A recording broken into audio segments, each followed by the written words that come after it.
Ontología, el orden de los seres finitos, orden metafísico. La prueba de la existencia del ser infinito es verdaderamente una, aun comportando cierta dualidad. Tres elementos se requieren, en resumen, para llegar a la afirmación del ser infinito: el conocimiento de la necesidad de un absoluto, descubrir la relatividad de lo finito en cuanto tal, y una reflexión sobre la antinomia de lo absoluto y de lo finito. El eje de la prueba es evidente, la relatividad de lo finito en cuanto tal. Precisamente aquí es donde se introduce una cierta dualidad en la demostración, porque la relatividad de lo finito puede establecerse ya sea en el plano del ser por la semejanza ontológica, ya en el del obrar por la tendencia activa. Estas dos vías son independientes una de otra, aun cuando se esclarezcan mutuamente. En fin, la prueba metafísica de la existencia del ser infinito, elemento esencial del estudio metafísico del ser finito, parece ser la única prueba racional rigurosa que se puede formular para establecer la existencia de Dios.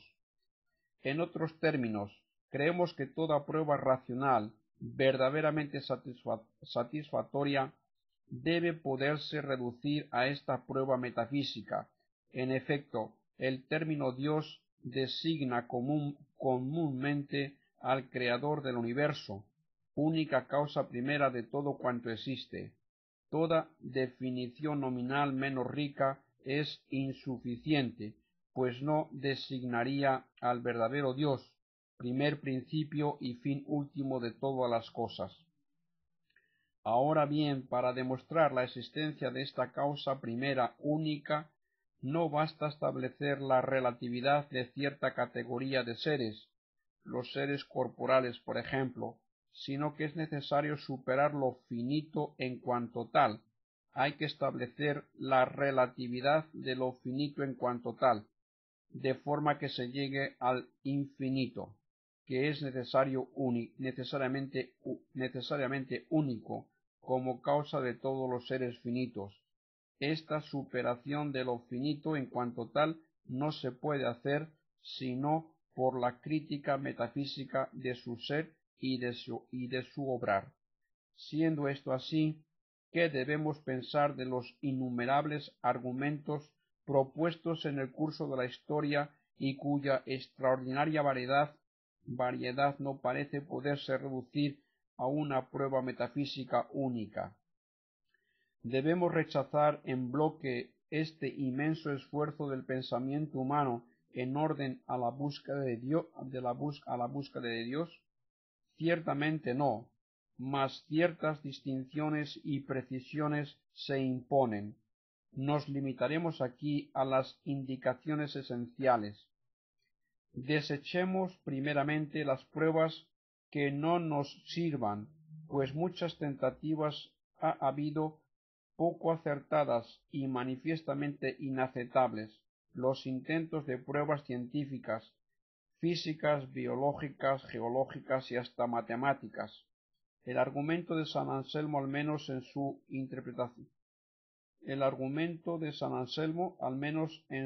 interpretación más corriente.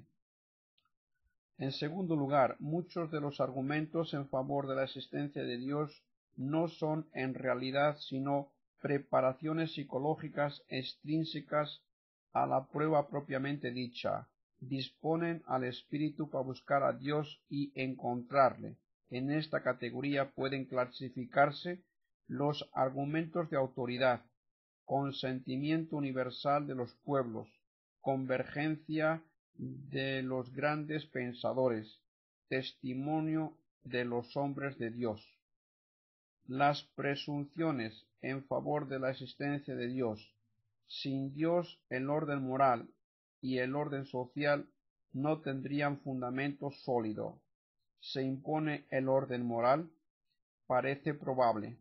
No obstante, hay pensadores que creen se trata de una convención, al menos tácita, entre los hombres, a fin de hacer habitable la tierra. Puede demostrarse que se equivocan.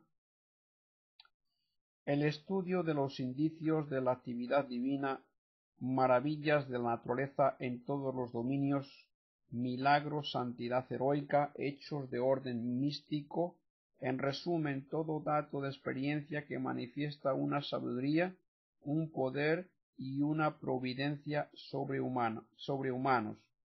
Estos hechos pueden servir de comienzo en la búsqueda de Dios, mas es indispensable una reflexión metafísica para darles pleno valor y alcanzar distinta y ciertamente al Creador.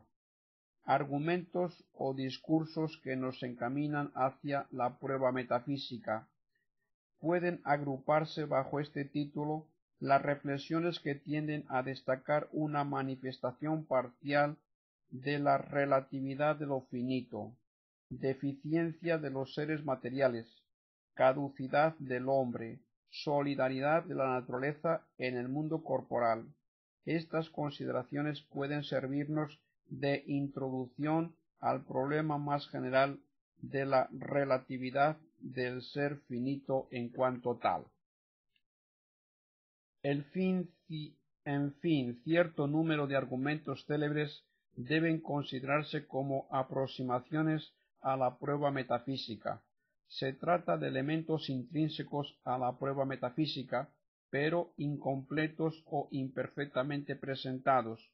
Unos establecen la necesidad de un absoluto sin precisar su naturaleza, otros se reducen a probar la relatividad de cierta categoría de seres finitos, los corporales, por ejemplo. Otros intentan probar la relatividad de lo finito en cuanto tal, mas sin conseguirlo plenamente.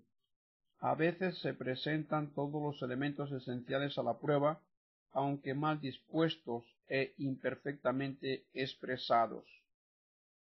Las 5 vías de Santo Tomás pueden clasificarse entre las más interesantes aproximaciones a la prueba metafísica. No será inútil examinarlas a título de ejemplo, al menos someramente, tanto más cuanto que gozan de un prestigio extraordinario en la escuela y que con frecuencia se reproducen sin discernimiento y fuera de su contexto auténtico, sin las indispensables explicaciones. La primera vía está sacada de Aristóteles y se reduce a esto: hay movimiento, devenir en el mundo. Ahora bien, lo que se mueve está bajo la influencia de la causa que lo mueve. Como no se puede remontar indefinidamente en la serie de motores movidos, debemos llegar a un motor no movido, a un primer motor que es Dios. En cuanto tal, el razonamiento es riguroso, mas no nos permite concluir inmediatamente la unicidad del primer principio. Del hecho de que todo ser móvil dependa de otro, se sigue que al menos existe un ser inmóvil, origen de todos los cambios que se realizan en el universo. Mas ¿cómo establecer que existe uno solo? Aristóteles probaba la unidad del primer motor gracias a consideraciones de orden astronómico sobre la unidad del universo y la unicidad del primer móvil o primer cielo. Santo Tomás siguió este mismo itinerario en los comienzos de la Suma contra los gentiles. En la Suma teológica han desaparecido. Afortunadamente, las referencias a la astronomía aristotélica, que no obstante aún entraña la prueba de la unicidad del primer motor. Santo Tomás lo sabe muy bien, puesto que demuestra la unicidad de Dios en la cuestión 11.